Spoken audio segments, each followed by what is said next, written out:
And we are live. What's up? What's up? What's up? I'm Crunk Chocolate. Soon he will join me. The show, bro. Tom Bomb. This is Shades of Blue. We are at our latest of streams every Thursday. We come through on YouTube and Twitch. What's up? Like, subscribe. There's no rating or reviewing. Actually, for those who listen to the replay on our podcast, because we put on audio. Rate, review. What's up? How you doing? We have three amazing guests. Daniel is our city supporter coming through. We have one every single week. And then, hey, West Ham, gonna have some questions for him. Shout out to Brawley Darwin coming through. And after connecting with him for our UCL match preview, when City took on Galatasaray, just hit it off with the most dope human being, Brad. So it's going to be a wonderful, wonderful show for you. And honestly, let's get into it. Let's bring on our guests. Shout out to Daniel. Shout out to Brawley. Shout out to Brad. What's up? Hello. How's everybody doing? Great. All right. Always so calm and understated, Daniel. It cracks me up. It's so funny. Man, it's been a crazy day for me. So I was actually looking at old Man City kits, because that's kind of what I've been trying to collect, is like old Man City kits, and the one you're wearing actually popped up, and I was like, man, I don't really see this one too much. Maybe I should get it.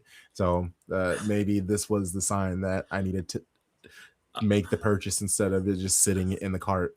Like this one is the Pablo Zabaleta one. I also found another one on eBay for Raheem Sterling. I'm like, I don't have a Raheem Sterling kit, so it was like $50. So I'm like, I'm just going to get it. If you want to look for them on classicfootballshirts.com, you can use code TGS10 and save 10% off. Wow. Let's go. Oh yeah. I'm constantly refreshing that site to see what they have. So yeah. That's hilarious. Although on my last order, they lost my David Silva kit. I was very upset. I did see that. I did see you post about that.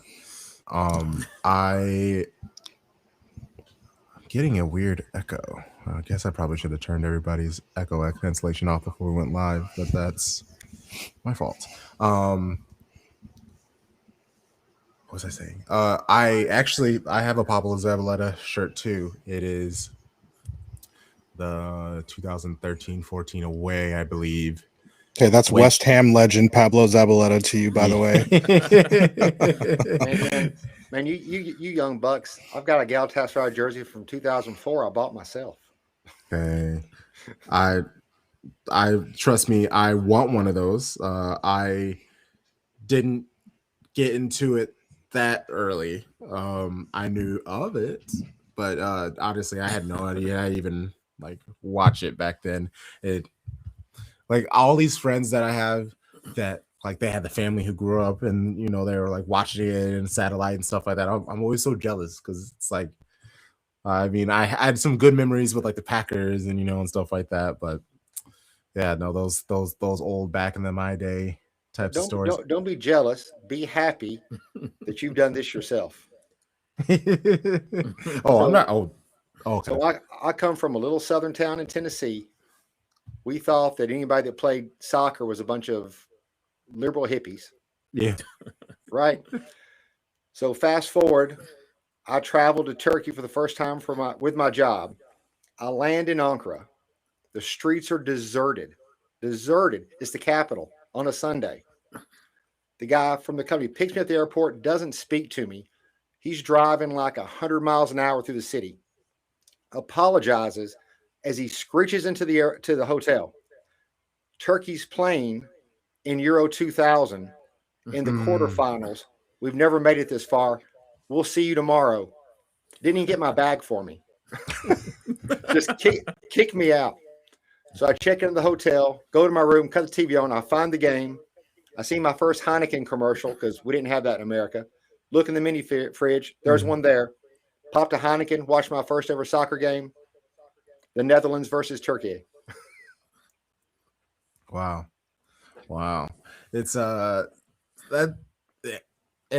actually like the perfect.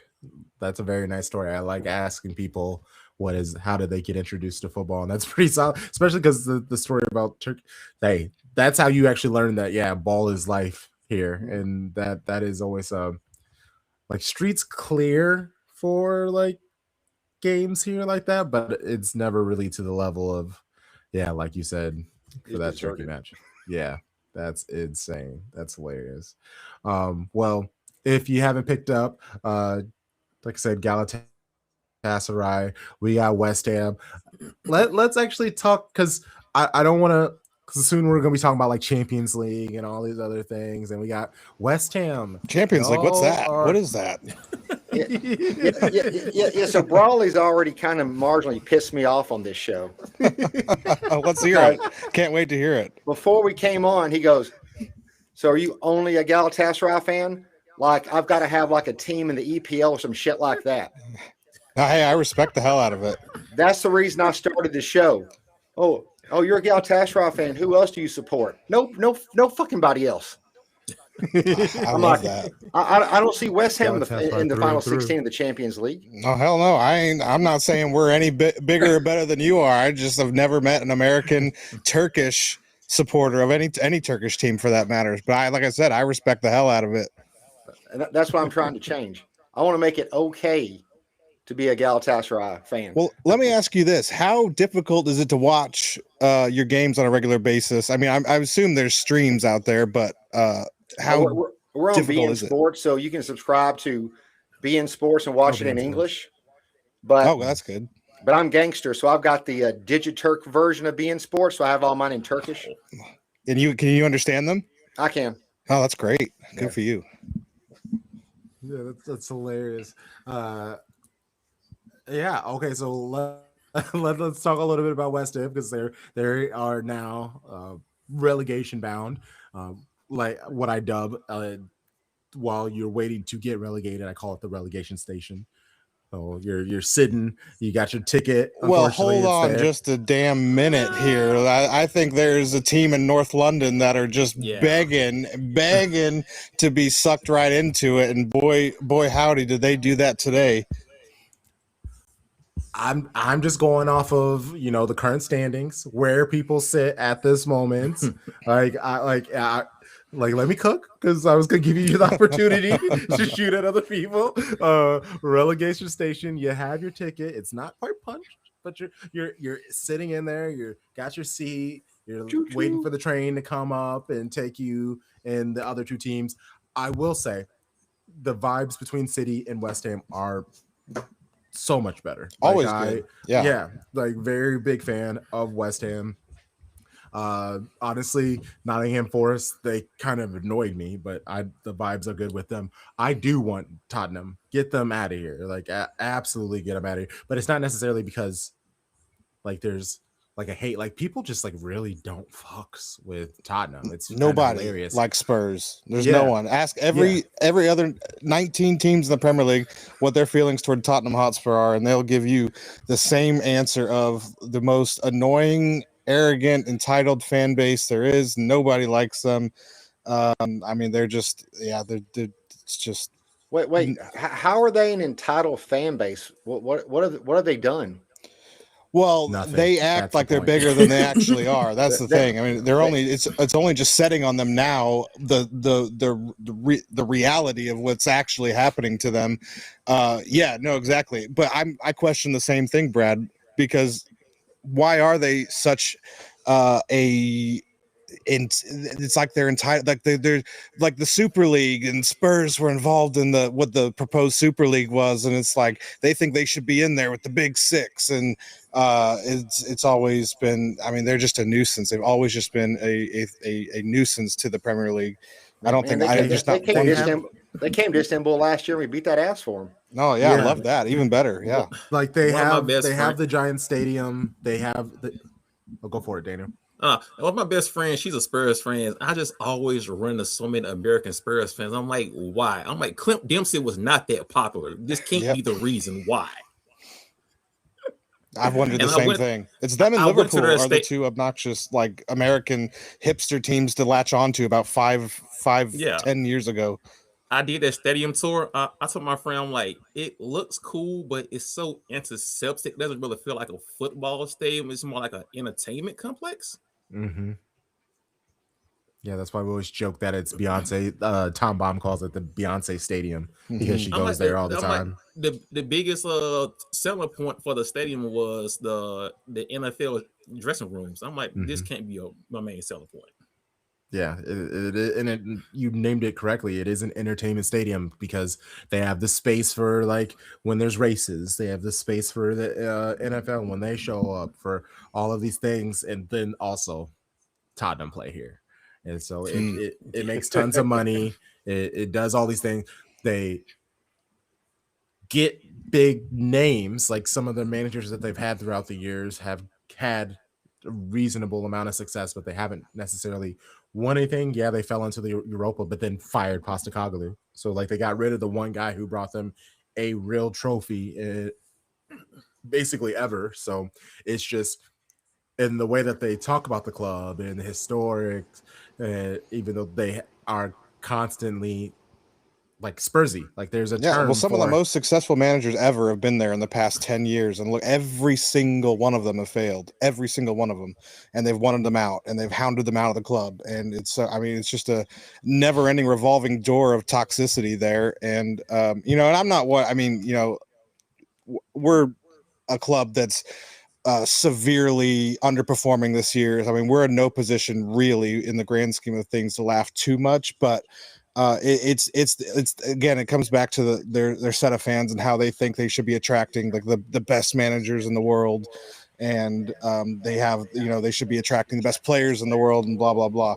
It's just a never-ending mess when it comes to Spurs, and I mean that's the way I look at it. And your fellow London team, so obviously the hate is always going to be there forever for us. Yeah, you've hit on something here that's a pet peeve of mine in football. It's not just entitled teams. They fire managers too quickly. They don't give them time. They already won this guy out. He's 4 games through multiple transfer windows and set their system up with the players they want. And the worst thing that can happen, you come in, you have success right away, and people expect it every year. And especially in leagues like England, Italy, Spain, where you've got 4 or 5 Champions League spots, it's okay to finish 4th. You're still going to qualify for the Champions League. In Turkey, Galatasaray has to win it every year, or we go through qualifying. But somehow we've kept our manager 4 years. He's been terrible in Europe, but you know what? We let him get more experience. Now all of a sudden this year, he's figured it out. And you keep him, he'll get more experience. You want someone to hire your manager away, not fire your manager. Yeah. And all these managers getting fired, it just adds such a stink to all of these managers, and it just makes everybody apprehensive to hire them because there are all of these like negative success stories. And I feel like now everybody just has to find this trendy manager. Like that's the thing that you have to do now because everybody has been fired their last 2 or 3 jobs. I agree with you, Brad. I hate the fact that and obviously as a City fan, I'm blessed because we have Pep Guardiola, like the best modern manager in football history. So like we're a little blessed and biased through all of it. But I mean, we had managers who had to be creative with what they've had. We didn't immediately get Pep Guardiola when the money did start showing up and things like that. And before the money was there, we had absolutely awful managers. So like it's just kind of the process, and you just kind of have to appreciate the build. Like even as City fans, because of the success, they and obviously social media is the worst versions of anything. So the social media version of the City fan, they're very Barca-esque. Like they expect every game to be won by 3 in any moment of failure that they deem. It's the end of the world war. Like people asking for Pep out like that. My head is in Pluto every single time I hear people say Pep out. It's insane. Like you wouldn't be able to say Pep out if it wasn't for Pep in the first place. Like like obviously I'm on the complete opposite. If he can stay however long he wants because we see the genius in it. It's just the game's changed. We have a bunch of new players. It is a tough process, and sometimes, and I get it, it's scary to suck, but bringing it even back to like Nottingham Forest, even Tottenham, the reason why they have struggled in this first place is because they keep bouncing managers. So now you have these players that are coming in, and one manager brings in like half a team, and then they get fired, and a new manager comes in and they bring in half a team, and then another manager gets fired and they bring in half a team, and now you have like 30 dudes from 3-4 different managers all brought to play different footballing styles. About to say, you just expect Chelsea or Nottingham Forest. Yeah, honestly, all of them. Like there are so many teams in the Premier League you can base that off of.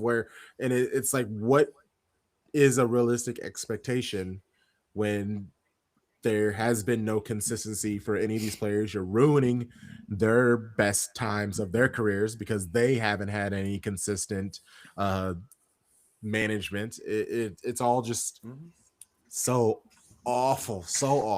And even like Galatasaray, your manager is an old player. So like there's so many teams in the Premier League where they brought in old players who manage now, and then they just run them out. And it's like, how do you disrespect someone who brought joy to the club, who brought the club success, and now you're just gonna like toss them out and be like, I know you're a legend, get out of here. And you have like the fan base talking crap about this player now. It's just it just really messes with like the heritage and the appreciation of tradition and things like that. I hate all of it.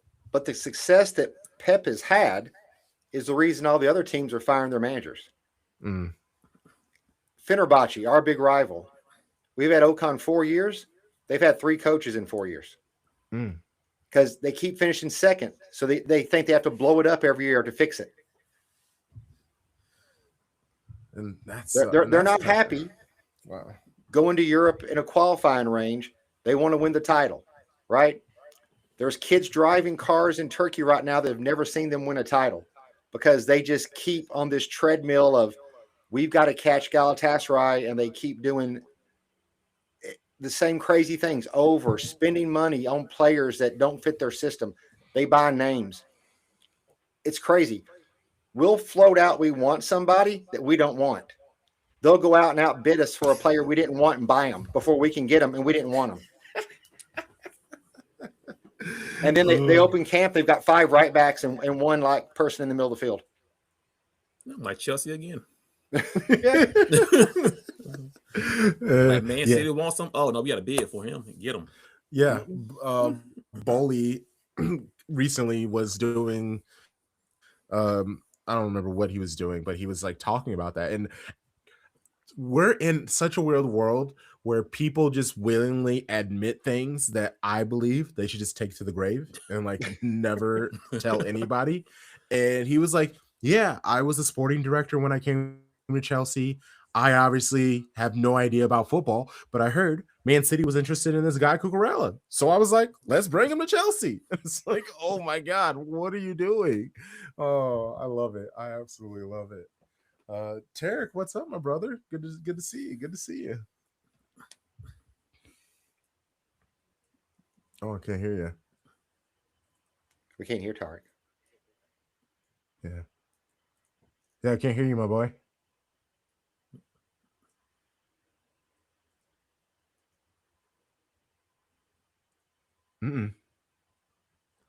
Yeah, and he's the tech guy, so something weird is messed up for him. Yeah, no worries. Probably let's go back to West Ham. Yeah, sorry, we got on a Spurs tangent instead of actually talking about West Ham. That's fine. That's perfectly fine. So you got rid of Graham Potter. I Mm. was very happy for that for you. I knew that wasn't going to work. But obviously, like going from Moyes and his style with the history that you had with him to Lopetegui, which was like kind of just going from hot to cold. Yeah. Or I guess cold to hot. Mm-hmm. And then Graham Potter, who was like legitimately just porridge as a human being. And now you sit there with Nuno Santo. How are things? Like, obviously, you're trying to stave relegation, but how is he as a manager? He's done wonders for us since he's come in. Honestly, I think it was a total blessing that he fell into our lap from Forest's owners' total incompetence and ego. I think the fact that he was even available was a miracle for us. I have to be honest. I mean, so to go back to Lopetegui, so we can even go back to Moyes. So Moyes we win the Conference League, and we give him this lame duck season of we don't give him an extension and we don't sack him. So we're stuck in this like mediocre, like we don't know what we're doing. We can't sign players because they don't know if they're going to be playing for this manager or someone else, and that's really where the downfall started. Our form was terrible at the end under David Moyes, so I do think his shelf life had probably just ran out. If it were me, if I was going back, I would have given him well, actually that's not true. You should have either given him a new contract or you should have sacked him that year, like Spurs ended up doing with Ange. But so we ended up giving him that lame duck season. We finished like ninth, and the fans wanted out, and he didn't really want to be there anymore. So we bring in Lopetegui. Lopetegui was someone that no one wanted. Nobody on planet Earth, from a West Ham perspective, wanted Julian Lopetegui. I do think he was better than what the fans give him credit for. I think when we sacked him, we were 12th. Obviously, we would kill for 12th right now. And then Graham Potter comes in. I actually wanted Graham Potter. I thought his work at Brighton carried what it showed more than what his time at Chelsea did, because I think Chelsea there's so many players there. You go from a dressing room at Brighton of 17, 18 solid players to a room of 25, 30 first team wannabe players. And how can anyone succeed there under that? It's quite baffling. So I wanted Graham Potter. Obviously it didn't work out well. You could pretty much tell from the end of last season into this season that things were going downhill. West Ham did a preseason tour of the United States, and I got to meet him, and he was a really nice guy, and I really wanted it to work out well for him. It just didn't.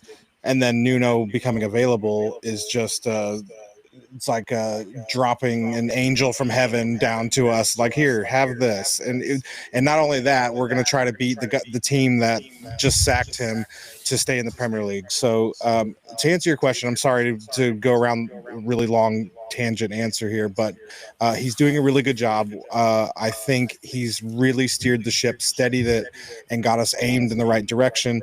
The new signings we brought in, Tati Castellanos, has been a great, terrific signing, and I know you're a New York City. Yeah, I know you're a New York City FC fan. I got to see him. So here in St. Louis, our first season in MLS, I believe, was the year that he won the Golden Boot in the MLS, I believe. And I knew he was a hell of a player, and I was super excited to get him. Where Lazio, where we got him from, the fans didn't seem to care for him too much. I was a little worried. Yeah.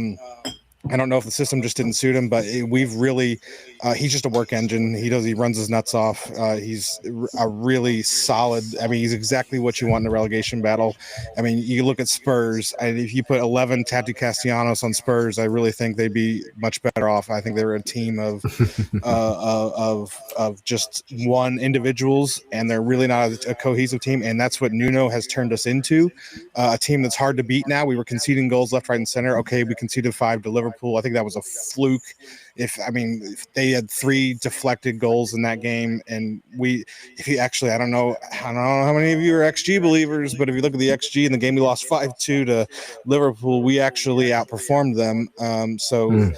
I truly think Nuno is really, I think he's the guy. If we're going to do it, it's going to be under him. And I like the position we put ourselves in now to escape relegation and get out of it and do the great escape because, we were 7 points adrift at one point close to Christmas, and no team's ever survived being 7 points adrift at Christmas. So, hopefully that answers your question. Yeah, no, it did. Tarek, you good? Well, I'm great. Let's go. I just want the audio. No, the audio. Right. Yeah, there we go. Tom Bomb, what's up, my boy? Good evening, gentlemen, ladies. What up? Distinguished non-binary individuals who are joining us. We appreciate it. What was I going to say? Also, Brawley, I'm not going to take a whole lot of stock into what Lazio. Yeah, exactly. Love it. What's up, Jen? Good to see you. What's up, Kate? My mic wasn't working when you were talking about Tottenham, and the question came up as to why do so many American Tottenham fans? Why do so many American Tottenham fans exist? Yeah. And I was gonna say, they had Brad Friedel, goalkeeper for the U.S. men's national team. Casey Keller, U.S. men's national team. Casey Keller did play there too. Yeah. Yeah, and then you mentioned Clint Dempsey. Much Alex less of a Morgan. concern, but like DeAndre Yedlin back, when people thought he was good, people thought he was good. So he was all right for Newcastle. Yeah, See, there's been a couple American players that have I tied Dempsey to Fulham more. Yeah, mostly Fulham, and then I think he went to Tottenham like right before he ended up coming back to the U.S. Yeah, I forgot about that. And then that's what I was saying earlier in the stream, Daniel, about it. I love that kit. That's so we actually are working on a blue kit for our 4-year anniversary, and I sent them some mock-ups, and that may be one of the ones that I was like, hey, if we have one that looks like that, I'm okay with it. Spurs pure comedy today. Yakety sax ass match. Oh, love it. Let's all laugh at Tottenham. Let's all laugh at Tottenham. Na, na, na, na. I mean, that's just a Premier League right? Like, amen. You're not a fan of the Prem. Like, even I feel like that might just be a universal European thing too. Like, let's all laugh at Tottenham. Nobody likes Spurs. I don't know if you were here, if you heard that part of the conversation. Nobody likes Tottenham Hotspur. I'm actually interested. Well, I'm not interested because obviously Galatasaray, where they are, Ramadan is very much a thing.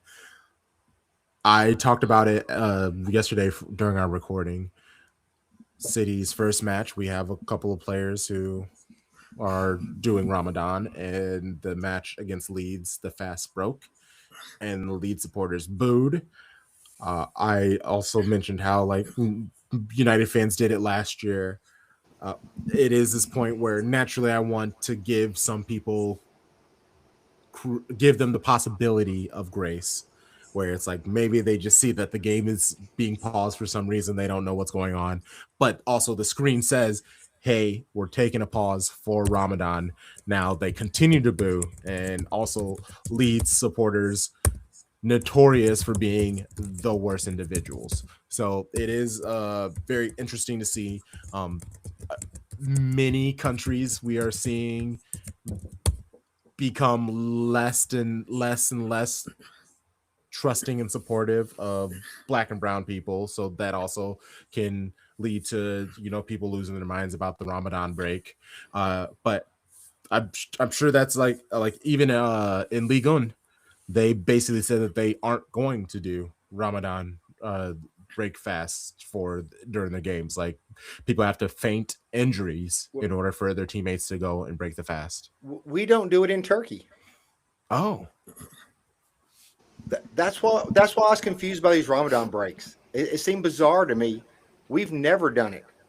Now, on our team, part Turks, of course, we have Osaman, we have Noah Lang, we have plenty of foreigners, right? If they want to break their fast, they do it personally. They don't advertise anything. The games start at the same time as they do in Europe. I'd never heard of it in the Super League. They've never said a word about it. Nothing. Interesting. That's interesting. I had no idea. So what would happen? Does a player just like run to the side and chomp on a date real quick, or like?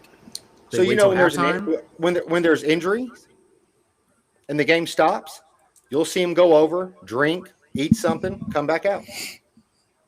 And I just assumed every league did this. So I heard about till halftime. I heard about this, and I was like, why are they giving them an opportunity to boo something? Why are you advertising this? You don't have to advertise it. They just handle it themselves. Personally. Interesting. I see. And it's a relatively new, because they definitely weren't doing this. I think it kind of started 4 seasons ago, and now it's become more of a thing, and it's very similar to, I guess, just like the water breaks during hot matches and stuff like that. Tarek, you said it's bad for the players to do it during halftime. Is that what you said? No. I was saying I think they probably just wait till halftime, and then that would make sense. If it's after sunset, then they just do it then, as opposed to taking a break. Let's say 30 minutes into the match, you just wait those extra 15 minutes and then you go do it at halftime. You don't have to stop the game. I'm not suggesting that's the right way to do it. I'm suggesting that's probably what they do. It just seemed like a little bit of virtue signaling to me. Like, let's get some social credit by advertising we're having a Ramadan break. We recognize these people. When in actuality, those players probably didn't ask for it.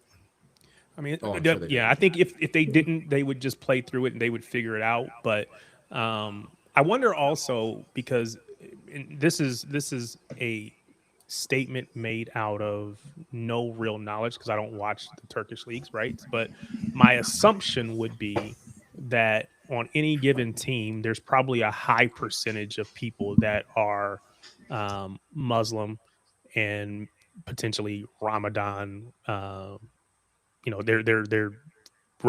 following, or they're participating. That's the word I'm looking for, in Ramadan. So I wonder if, because it's much more like in the Premier League, it's probably 1 or 2 players per team in many cases, whereas there maybe it's 80, let's say 80% of the team. Well, so I wonder if it's more like it's more balanced. So we just like everybody's getting the same thing, whereas over here it's like, well, we don't want to penalize those players. Again, not saying it's right. I'm just wondering what would make you do that? Again, so outside of player safety. In Turkey, you've got to start somewhere between 6 to 7 Turkish players in a game. That's the rule to keep the players developing. So you'll have at least 5 foreigners. Now, I'm not saying they're not Muslim, but 5 foreigners starting. Now, when you drop below, say, Galatasaray, the top 3 into the lower teams, now they might have more Turks on their team. And so it might be a bigger percentage. But again, like you said, they just do it at halftime. They eat something super quick. They'll suck on a gel pack, something during an injury timeout. They just manage it themselves. There's no league blanket plan for what you do. I mean, is it really much of a difference than the hydration breaks they've incorporated into the game now? No, so it's pretty much exactly the same. Yeah. No, I do think it's interesting. Yeah, the only difference in again, because I don't want it to sound like I'm advocating against it, because that's not the case. The only difference with the hydration break is everybody is. Like, I guess if you do the break for Ramadan, everybody could be participating in that as well. So it's not like it's not like only you 4 players get to do this and everybody else has to stand over here and whatever. Everybody. But you're not singling those players out. Yeah. So I was trying. Yeah, go ahead. So why don't you just call it a water break, right? Yeah. Because when I watch football, I'm trying to get an escape from politics, from religion, the religion of politics, the politics of religion. I'm trying just to escape all that and enjoy my football match. It's all fair. It's all and valid. I feel like by calling it a Ramadan break, you're giving whatever percentage of that supporters at the game that are anti-Muslim all the ammunition they need. You're feeding them ammunition. You call it a water break, they've got nothing to tweet about. Nothing. There's a loud, having a weird, like. There you go. Yeah, now it's gone. Yeah, it's me. I'll keep myself on mute. It's all good. Oh, okay. Yeah, sorry about that. MLS, and I'm with. Sorry, Tom. What were we about to say?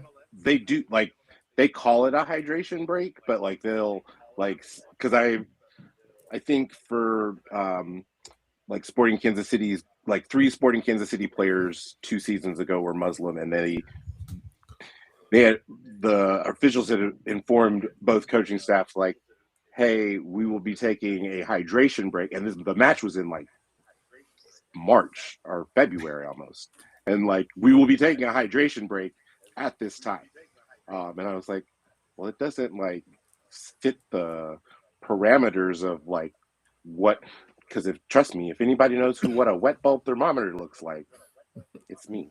But they would just so they just called it a hydration break, and then all the players got to take a hydration break, and like the players were Muslim players were able to break their fast. And your average fan didn't think anything about that. Right, exactly. Right. They were just like, "What?" No, you made a good point. It's all about phrasing and wording, especially nowadays. Like people, and then you did see the booing, and if you just call it a water break, I'm here with it. Maybe that's what we need to start pushing. There we go.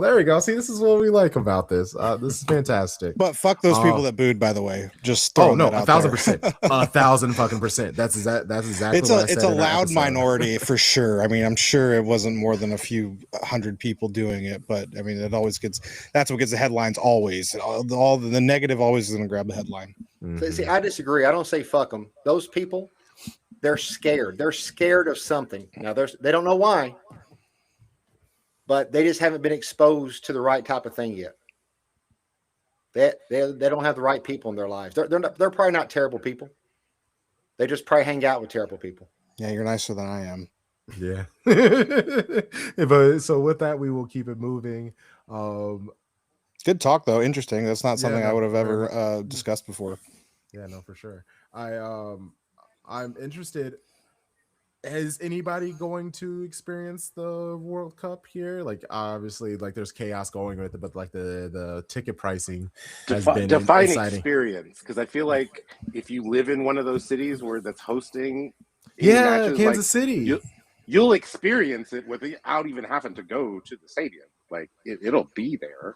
You just I'm going to games. I mean, I'll just say that. Yeah, I've so my dad's English. Just to throw this out, I've always supported England, so I've always grown up watching England.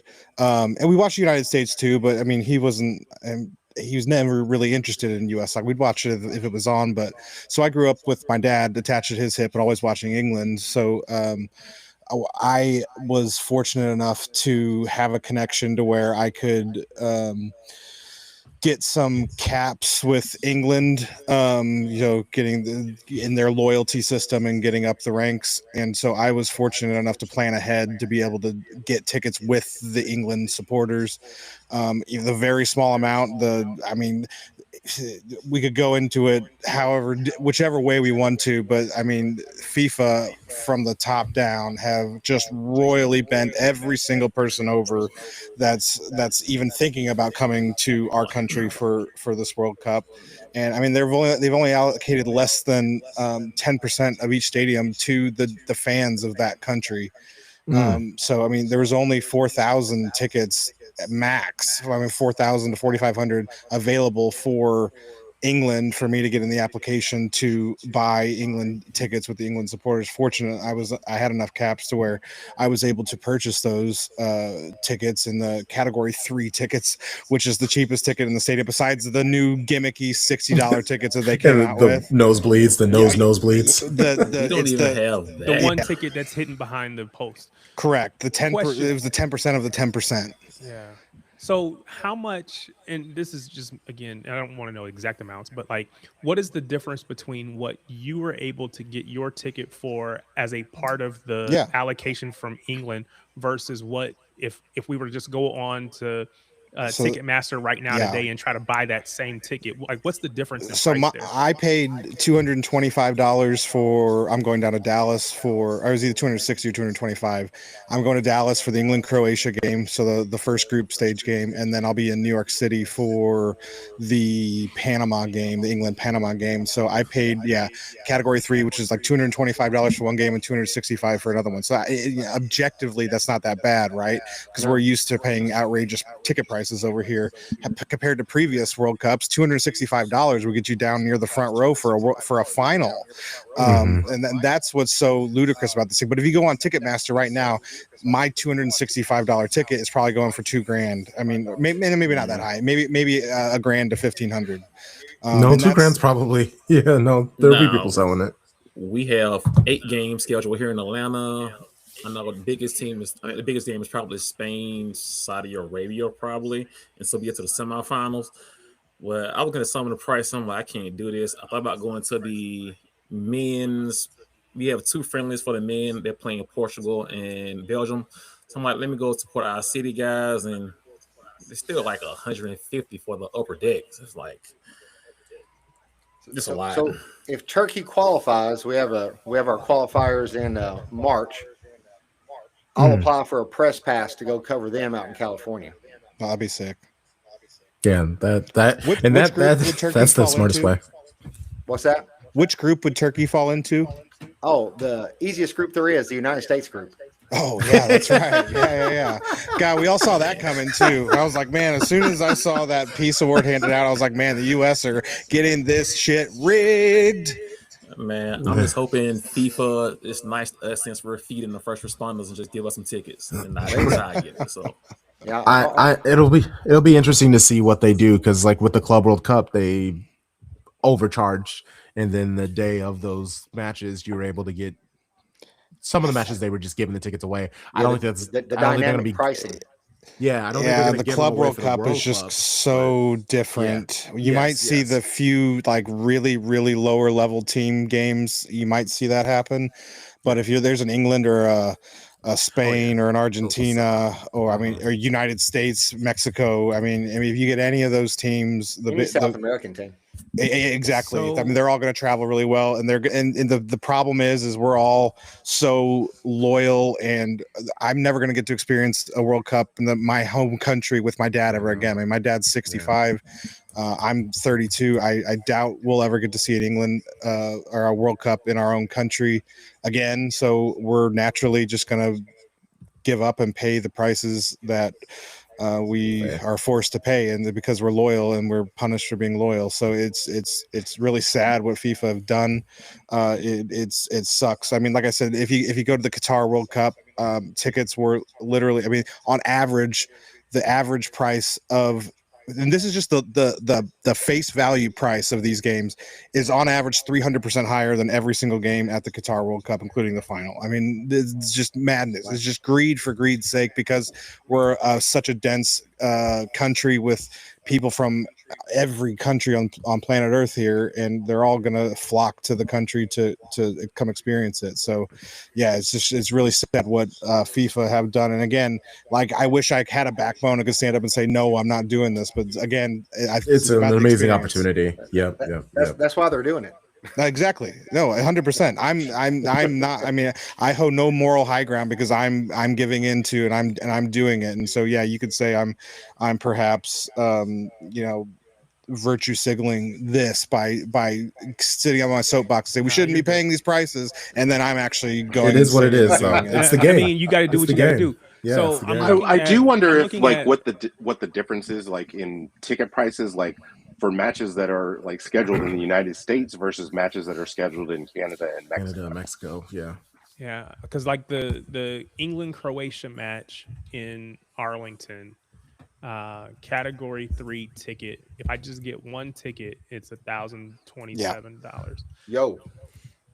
So just I paid 5 times less than that for planning ahead and being able to get one in at face value. And then if you look at tickets, just like you look at the little stadium view, there's $1,987. There's a $3,423. There's a $7,128. Then there's a $40,349. It's like, what are we doing, man? Come on. Yeah, 9,000, 8,000. And that's fellow fans or big ticket companies scalping up as much as they can. And they don't even own those tickets yet. Seats haven't even been assigned to these games, and they're selling tickets on these websites. Yeah, to me, this is the problem. They're selling tickets before we knew who was going to be in the tournament. Exactly. And they're like, blind draws. I was like, I don't know where Turkey's going to play. I don't even know if we're going to be there. I'm not buying a ticket. Yeah. Especially out in California, Vancouver. We're in San Francisco, I think Vancouver, and somewhere else in California. I'm like, I'm not flying across the country. Yep. No, I don't blame you. To watch some country I don't care about. Oh man. Does Norway still have to qualify? Yes. Yeah. They already did qualify? No, I thought they were already in. Yeah, see, no, at the D Estonia, they already qualified. Yeah, I thought they qualified. Oh yeah, they did. Yeah, I remember that. Okay, it shows you how much, because I'm not the biggest U.S. MNT team fan, because they are just consistently unserious, and I just not bother my time. I will watch it for the games and the storylines and stuff like that, but there is no like hope or excitement. Like, if we get to the round of 32, that'll be a W. Like that's kind of how I feel about the men's team. Cool kids though, I guess. Well, I had a friend who is so he went in Qatar. I mean, he's well off. So he went to the Qatar, went to every single United States game out there for the last World Cup, and did a bunch of different games through the final. Because the cool thing about Qatar was you could do 2 games in 2 different cities in the same day because the country's so small. And so he spent, $3 or $4 grand on tickets, and he got into the final. And that was he went to like 8 different games. This same guy who is a part of the American Outlaws, Sam's Army, whatever the group is, he bought a ticket through the final. I think it's 2 or 4 tickets. I can't remember. He bought every USA, and with FIFA, I don't know if you guys know this, you had to apply for every game that you wanted, even though you don't know if your team's going to get there. You have to give FIFA your money, and they hold on to it.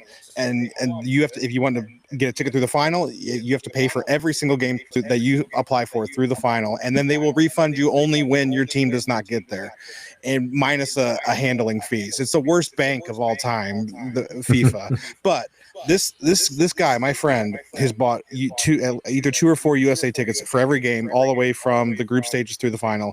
He spent $43,000 on tickets to get tickets through the final to the United States, because the Americans are paying more than any other country at this tournament. It's just a joke. It's a farce. I mean he's obviously financially well off enough to just be able to drop 43 grand, and I'm not saying anything about that, but I mean that's the kind of dedication you have to want to bring you and your family to every game through the final. I have respect for that. Yeah, because I'm even looking for like the tickets in Mexico. You're not able to like buy it through like FIFA or anything like that. It's all through resellers, so it's just as expensive. Extortion. But, yeah. Because I thought about that. I was like, would it just be cheaper for me to go and stay a week in Canada? But it depends on who you want to see. That's the issue, because not every team is playing in every case. So like right here, I'm looking at Korea Republic versus whoever in Mexico at Chivas Stadium, right? One ticket, $423 in category 3, $456 in category 2, category 1, $592. That's still crazy. You can get but you can get a category 1 ticket for the price or half the price of what you pay for a category 3. True. But again, you're watching Korea versus somebody in Mexico versus watching England versus I think it was Panama in Texas, right? So it's about who you want to see, where you can see them. And if you're a fan of a smaller country, you can probably get by for a little bit less. But if you're a fan of one of those big countries, the Englands, the Frances, the US's, the Mexicos, because I looked at Mexico, their game was even more. It was like 4,000 for a ticket. I'm like, in Mexico, I'm like, well, what are we doing? But again, they probably have everybody and their mama trying to go to these games. Well, that's and it. You only have so many of them in Mexico. So yeah. That's all it is. What's up, Sharpie? Good to see you. What's up, dude? Good evening, guys. I see you got the gold kit. See you got the gold kit. Yes, sir. Go Wiz. Giveaway tonight. Had to do it. Go Wiz, baby, for the district. How far in advance of the game did you have to get there to make sure you got your jersey? Because you said it was like 10,000 of them, right? Yeah, first 10,000. We got off the metro right around 6:35. And they still had plenty to giveaways. Okay. Tip was at like 7, so 7:10. Oh, okay. So it wasn't crazy. It wasn't bad. Yeah. Yeah, but it felt like the upper deck was full. It was like the Lakers were in town. It was crazy. But I heard some World Cup chatter. Are we talking ticket prices, capitalism? Yeah, all of that stuff. Just generally, we're gonna move on to Champions League though, because I am very interested in this.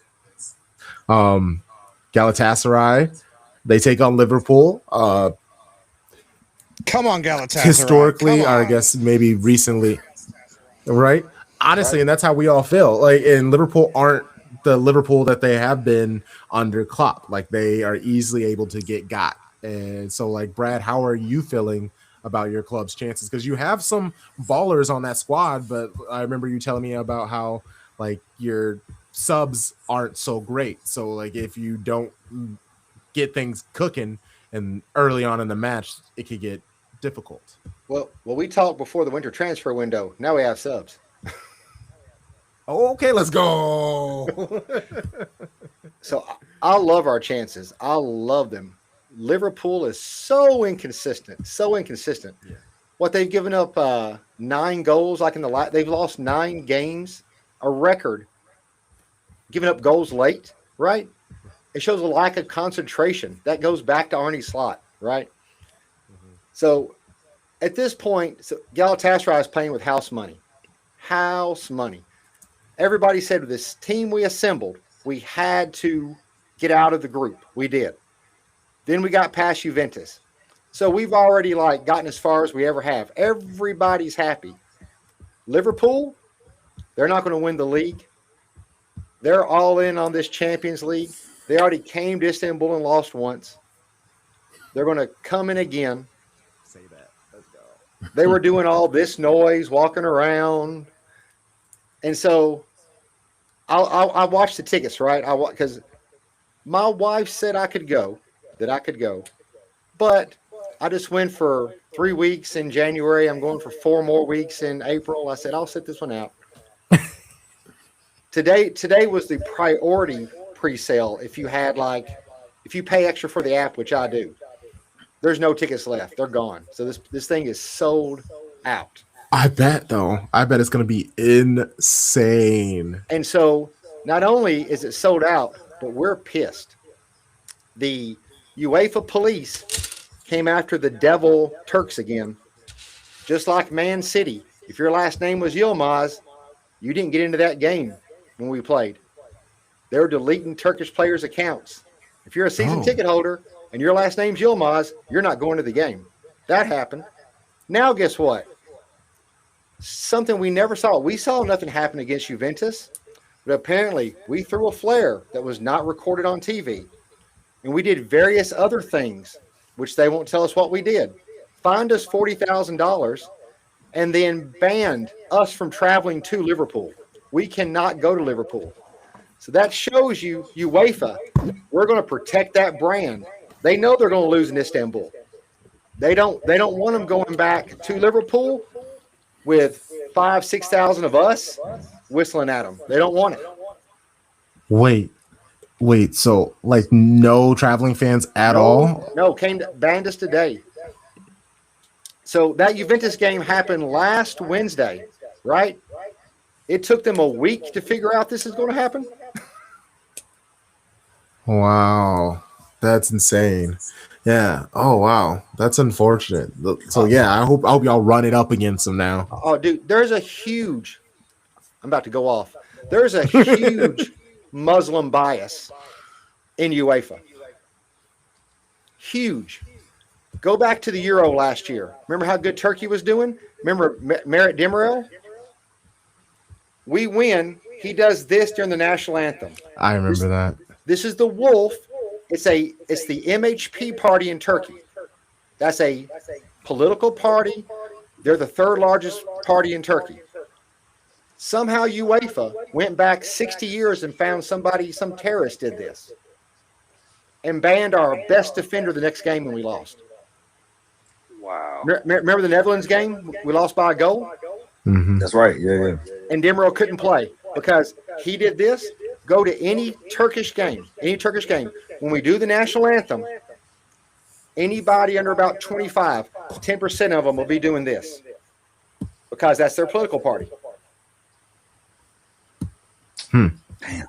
And so, you know what? UEFA doesn't want Galatasaray in the Champions League final. No. They don't want Turkey winning the Euros. No. Too many Muslims. That's problematic. Interesting. Talk that shit. That's real. Yeah, man. Wow. We already I am always unimpressed by Liverpool, and especially this version of Liverpool. So you have your. And there's a red, but you're mainly orange. So we'll focus on the orange part of the Galatasaray, not necessarily the red, because we don't fox with red teams over here. So we're rooting for y'all. But sure. I think our high press that we're going to run against them, with Osimhen making runs in behind, Noah Lang, his ball skills, Barış Alper, the way he can destroy you with his speed and power, Gabriel Sara, the way he's playing in the middle right now. I think we're in good shape. And the best part is we've been resting players. So like one of our better defenders has taken, first time in his career, he's taken the last 2 games off. So we've been prepping for this for the past week and a half. Oh yeah, you have. Yeah. Wow. Quick question, Brad. Is there a big role for Sane and Gundo now, or are they more like just squad players, reserves? They're reserves. On our show, we picked them both as reserves, but we said we would not be surprised if they started. The problem for Sane is Barış Alper is playing so well. It's hard to bench him. Yeah. And so the only way you could get Sane in there is if he took Sara out and played Sane at 10. And that's not his natural position. So that makes sense. Okay. But the depth is great, though. Yeah. I'll tell you what's fun. When you get Noah Lang and Sane in the game together, those little ping pong ball skills they have, that is fun to watch. Yeah. So I'm very confident. Brad, I was just looking at the table in the Turkish league. Are you at all concerned that all of your league matches are against teams that are within the top 6 of the league, or is the gap you feel like between Galatasaray and the rest of the league, is that insurmountable? It's insurmountable. They like Fenerbahce, right? So back in October, back when we lost to Monaco and didn't score, we were missing 6 of our starters. That's back when we had no backups, right? And so if you were going to get us, you should have got us back then. They never could catch us even when we were hurt. And so there's no way they're going to catch us now full strength. I like that though. I like that. So when you went to Turkey and that's when you fell in love with the country and football, was it only going to be Galatasaray? Was there a chance Fenerbahce? Did you do the 50-50? I did not. No. I got my first Galatasaray jersey given to me, and then I went to my first game. Then the second game I went to, you've heard of Hakan Şükür? Yeah. So I was going into the game and I recognized one of the sideline reporters. Now, my Turkish was trash back then, trash. But my wife talked to him. He found out where we were sitting. And about the 75th minute, they come and get us. After the game, Hakan scores. Hakan comes out, gives me his jersey. Oh. They record the whole thing, invite us out to the training camp the next day. So I get to go out and meet the late, great Eric Garrett's, Roberto Song, Mondragon. I get to meet the whole team, hang out for the afternoon, see Hakan again. And so that right there, there was no way. Yeah, you were locked in. Wow. Yeah. Wow, that's such a cool story. That's wild. So is your wife of Turkish descent? Are you both of Turkish descent? So my wife's a Turk. I'm a Turkish citizen now, but I wasn't back then. Okay. Gotcha. Yeah, and this man, obviously, they showed him love, but he, when I talked to him, he was in Turkey, and they have fully embraced him there. So like he is making some moves. Hey, they enjoy him there. It's nuts. That day I talked to you, I went to the gym. Walking back from the gym, this guy stopped me on the street to take a picture with me. Celebrity Brad. Wow. Oh, dude, I didn't know what he wanted. Because so you're in Atlanta, I'm in Chattanooga, right? So you're recording the show in Chattanooga, and you see the numbers like on social media, but you don't feel it, right? You don't walk outside your front door and there's people that recognize you. No one does here. And so it was weird when I stepped out on the street there that people recognized me. It seemed bizarre to me. I couldn't really grasp it. Mm-hmm. And then I started having like imposter syndrome. Oh, I mean, that's understandable. I was that's like, this can't be right. These people don't want to talk to me. This is weird. So, Brad, I know you don't feel like a Cinderella, right? Like you all belong here. What's your ambition? Like, are you thinking final? Or are we thinking like, hey, we can beat Liverpool and we'll just see what happens? Like, where are you at as a supporter? There's 5 clubs left in Europe that have a chance at a treble. We're one of them. There you go. Okay. So, talk your shit. This. I'm going to keep talking about treble till I can't talk about it anymore. Because they give me a reason not to. Go. I like it. Okay, so I guess what are the like domestic competitions in the Turkish league? So we have the Super League and the Turkish Cup. Okay. And so is it Turkish Cup? Is it like how the Carabao is? It's like any clubs in throughout the leagues in English football can participate in this? Is it similar like that? Okay. Yeah. They've kind of the TFF. They're a goofy little organization. They took the old Turkish Cup, and so now you got all the little baby teams. They play the old way, head to head. Then once you get out of that initial round, they put them all into groups this year for some reason. So they're groups, and so you do group play, and then the first top 2 in the group comes out into the next round, and 2 second place teams. Then you start having knockout rounds. Interesting. Yeah, it's weird.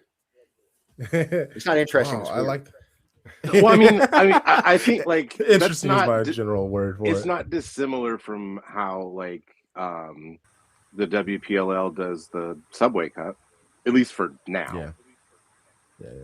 Yeah, but the other thing, we always had this thing called the Super Cup before the season, and it'd be the winner of the Super League versus whoever won the Turkish Cup to kick off the season. Now, the problem in Turkey, that was usually us. We won them both. But so they would take whoever was second place. Well, again, Fenerbahce hasn't won anything in 18 years. So this year they decide for that, they're going to make that a tournament as well. So now they take the top 2 teams in the league, the top 2 teams in the cup, unless that's a repeat, then they take the 3rd place team, and they had a little mini tournament that way. No, like in Spain and Italy. Yeah. I'm like, all we need is more games. That's just what we need is more games. Speaking of watching games abroad, I see, Daniel, you have added in about you watching football in Australia. Like, how was that experience? Yeah, Caught 5 games while I was there, which was kind of crazy. Wasn't expecting that, but it worked out. Except for wasn't able to see our sister club, Melbourne City Women. So, but a lot more family friendly, I would say, than I was expecting. It was only really rabid or chaotic, for lack of a better word, in the Melbourne City Western Sydney game. I assume because that was a derby. No, there's Western Sydney and Sydney are part of the derby. I'm not sure what was the Melbourne City thing was about, because Melbourne City also have their Melbourne derby with Melbourne Victory, so it was just crazy that night. But yeah, hey, what was the style of play like? Kind of something like City do, a lot of possession based, play out the back, same way. Much love to Harry Kuehl. That's my only Australian football player I know. more. Well, I guess we got Fowler. That's the only Australian player. Fowler and Sam Kerr, and Sam there's Kerr. One more winger, Caitlin Ford. No, is that right? Yeah. I can't believe y'all she just scored a brace yesterday or this morning. No. I missed it. You're right. Haley Rasso too, right? Isn't Rasso Australian? Yeah. And no, I was talking about the former defender of ours. Yeah, Kennedy. Yeah, I'm not acknowledging. Alana. Alana Kennedy. Wow. I'm acknowledging her. Get out of here, bro. London City's own. Wow. From ACFC, she's hit all of our teams from City to ACFC to London City. She's out here. I respect her. Now, are you guys all single? How do you have time to watch women's football? Man! How I got into the sport. I barely have time just to watch Galatasaray and cover them, let alone the women's team. Well, the thing is, the women play earlier, so it's actually easier. I think like you're less distracted. There's less to do if you follow, and so Tom is the one that got me into it back in 22 when we started, and so now it's just like, hey, early in the morning, 7 o'clock, 8 o'clock games. Cut on the women, and sometimes they go right into the men's games. So yeah. And back then, everything was on the FA player, so it was all free. Rest in peace to FA player. My God. Yeah, just multiple screens. Honestly, that's really what it is. Just multiple screens. Yeah. Television, laptop, phone. Like we just have all the games playing. That's really it. That's it. But yeah, not single, but if we are, we have partners, significant others who know super understanding. Yeah, just leave us alone. Respectfully, leave us alone. Hey, you're not talking. I got a wife that lets me run off to Istanbul by myself for weeks. That's real. I mean, you go alone? Wow, she's an MVP. I heard you say that. She's a legend. And my kid was over in England last summer, and my wife had always said, you cannot go without the whole family going the first time. So we all went, we caught a game. She was like, okay, I've done it. We've all been. Next time, just go on your own. I don't want to be involved. Because we had, we were a away team. So the away fans stand the entire game. So she wasn't prepared for that. That's not a U.S. thing. Like, is nobody going to sit down anywhere around us? No, they're not. So yeah. So she's like, yeah, next time, just go. Just whenever, just go. So I'm gonna use that. But I heard you say I've been here, but I'm gonna wait. I'm trying to be smart. I'm trying to wait for the right time. Man, Terry, let me know when we're going, Terry. If you can go by yourself, you don't have to stay in as nice as a place because your wife's not there. Save some money. You save money. You save money. You don't go. You go eat at a more sketchy place where the food's actually good. It doesn't have to be as clean because your wife's not there. Yeah, that's real. You can find that hole in the wall. Yeah. When you come home, when you get out of a game at like 11, you go eat and you come home to record at 1 a.m. You don't have to worry about waking anybody up. You're by yourself. I hear you. That's hilarious. Oh man. How's the food in Australia, Daniel? Like what's the food culture there like? Can you eat kangaroo? Yes, I did eat kangaroo while I was there. Nice. Is it good? Does it taste really like chicken chewy. like everything else? No, it's just really chewy. So can you eat panda? Can you eat koala bear? No, Koala bear. So. You are an experimental guy, Brad. It's like a endangered species. You going to jail? No, I'm kidding. Man, if it walks around or flies, I want to try to eat it. Australia is like pretty much every other British colony where it's like, okay, you're getting your food from somewhere else. Oh, okay. Were you like, when I hear about Australia, I always hear about like the crazy bugs and like deathly like insects and stuff. Did you run into any of that? Was there for 2 weeks, spent a week in Sydney, week in Melbourne, didn't see one bug. Oh yeah, no, he's in the city. Yeah. No, you should be. As he should be. I don't know if people want to go see these things. I didn't know if it was like you have to go searching for this stuff, or we're just gonna pop up everywhere you go. Because that's most of I'm a man, but I ain't trying to be bothered with some of that stuff, man. Me neither. So, you're not talking about something I ain't trying to be dealing with. No, Sydney. Hey, the qualifier of "I'm a man" is hilarious. I'm a man. Look, there's some things that I'm not trying to deal with. Look, whatever, man. I'm just not. You know. Yeah, Sydney's more modern, kind of like up to date American, I guess, and Melbourne decided to go the opposite way, and they're more European. It sounds like that. The stigma that, the stereotype that we place on Australia and their nature is the same way people talk about New York and rats. Whereas like you can see a rat. However, like unless you really are out at the right time, the right night, like it's very unlikely you're just gonna run by a whole group of rats. Like, but I get what, the reputation is the reputation. So you might, but unless you go looking for it.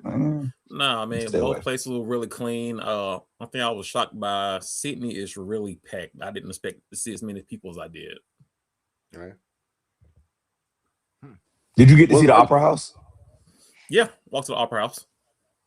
Yeah, that's a beautiful building. I would love to go see that in person. Yeah, the Opera House and I think Oslo as well. Just two crazy opera houses I've been to. So, yeah. Yeah, man. Yeah, that is what I see at your account. Like you do your thing and you travel, and that's always fun. Bruh, sometimes Daniel, it's like the most random places. I'm like, why are you there right now? Like, why are you there? It's been 8 weeks. like Daniel ain't took no trip. What? Like something's wrong. You got to check in. Oh, I ain't been on one since I was in Vancouver a few months ago. So. Well, yeah, I mean, I just see what's on sale. Go for it. Like, bro, like the fact that you went to like bro. Sweden and stuff. I was like, why are you in Sweden? Like, why are you I just wanted to go to Scandinavia, so I'm like, okay, I'll be in London for like a week, so let me just hop over to Stockholm for a few days, just see what it's about. Just just go, like whatever, like just hop over. Like I mean, it's like you went from DC to New York. I'm just gonna pull up. Like, I did essentially fly to Vienna from Milan. Essentially just to go to Bratislava and Budapest. I mean, I barely saw Vienna while I was there, so. Of course, like that's cool. Just happened. Yeah. Like, man, living legend right here in front of me. We got a man that goes to Turkey for weeks on end, and a man that just gallops around continents just for shits and giggles. I'm glad I came tonight so I could see this live. Like, this has got. I wouldn't have believed it. This has to be the highest amount of frequent flyer miles that we've ever had on this stream. I guarantee you that. And here's the thing, y'all. Like, homies, they are so humble and so just like, yeah, like I go to, I've been here and I go there. That's like just the most humble flexes ever. I love it. This is what I'm talking about. That's how you should live life. It's not my fault, man. It's not my fault. Yeah, my first game in Spain was El Clasico, which is kind of crazy. It worked out that way. Wait, what year was that? What year? You remember? 2023. Okay. Oh, recent. Okay, got you. Yeah, going crazy this decade. They came back to win 2-1 stoppage time at the Camp Nou. As it should be. Yeah. So this was pre-construction, right? Yeah, I haven't been to the new stadium yet. I'm trying to make my way there, but if Barcelona don't come down off their ticket prices, that's not going to happen. Oh, they're about to get so much money back. Once they get the full capacity back, oh my God. Trust me, I look at that some price. I think it was for Seville and it was like €385. I'm like, and up. I'm like, nah, it's not gonna Oh no. No. I'm like, well, Seville, a bottom of the table team. That's just to say you went. That's crazy. That's like Lakers prices, like Lakers games and basketball like that, or Cowboys games for football, like Yankees and baseball. Like it, yeah. Nope. I'll do the museum tour. I don't need to say I've been in that bad. So no.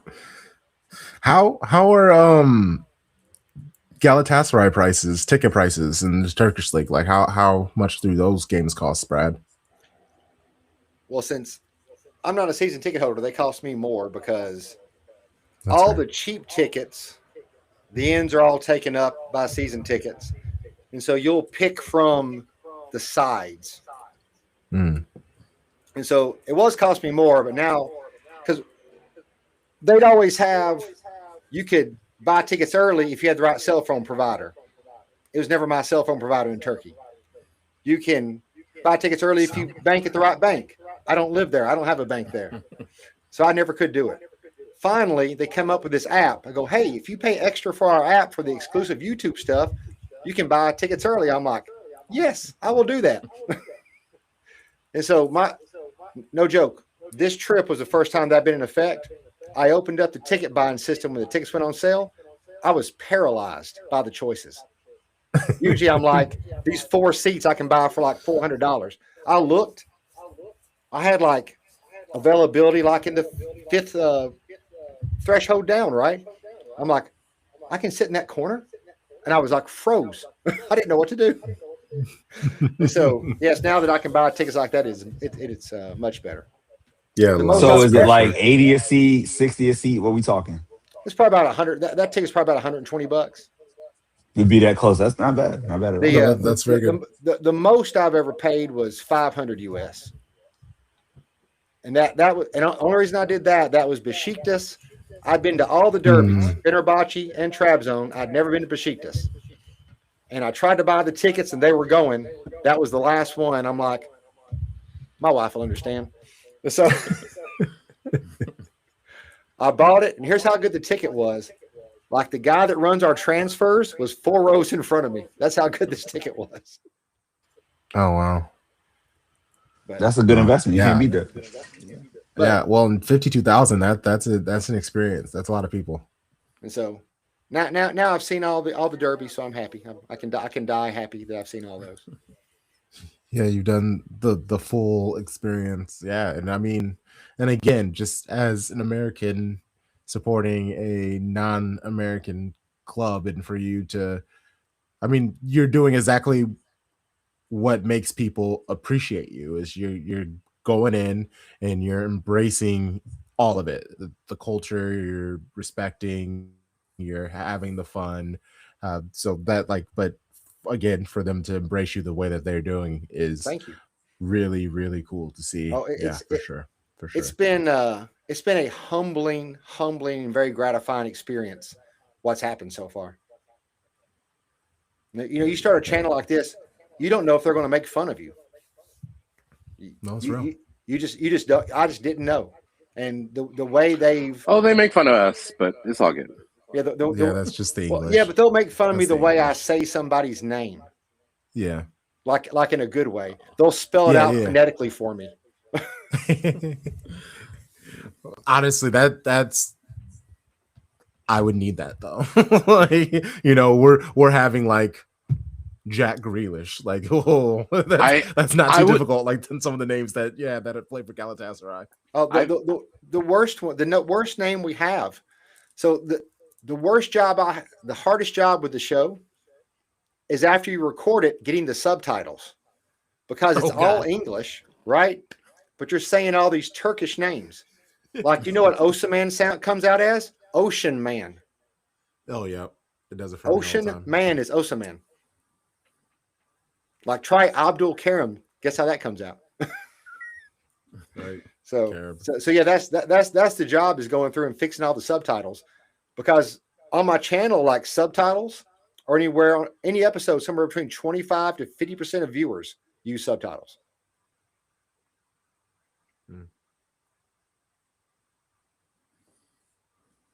So yeah, we have all these fun names. I feel like there's like certain clubs like do a really good job of like they'll put at like there was a club 2 seasons ago in like their men's team is in the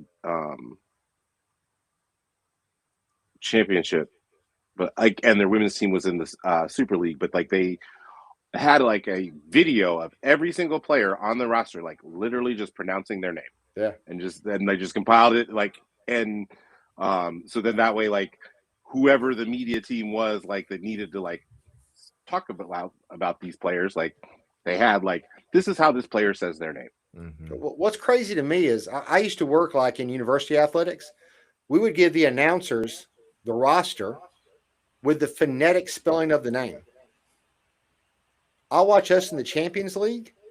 They just say whatever. We have a Hungarian. We have a Hungarian player, Shalai. They'll call him 3 different names during the game. Shalai. And I'm like, wait. At a Conference USA school, we're doing something they can't do in the Champions League. They can't give them that puts some shit into some real perspective right there. Yeah, it's wild.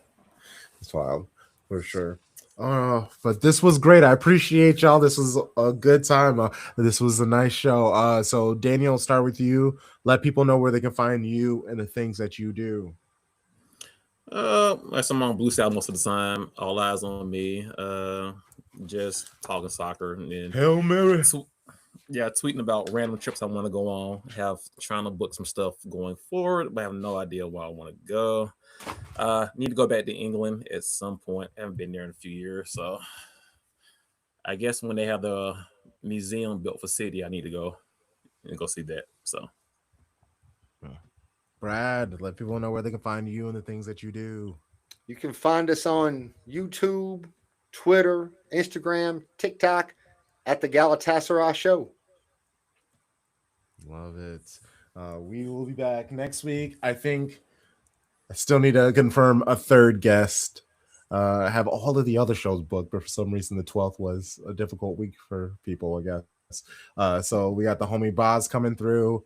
Shout out Curva Mundial, our friend Sal Bono's coming through. And the third person will be announced this weekend. So pay attention. Until next time, you know the vibes. Shady gang, shady gang.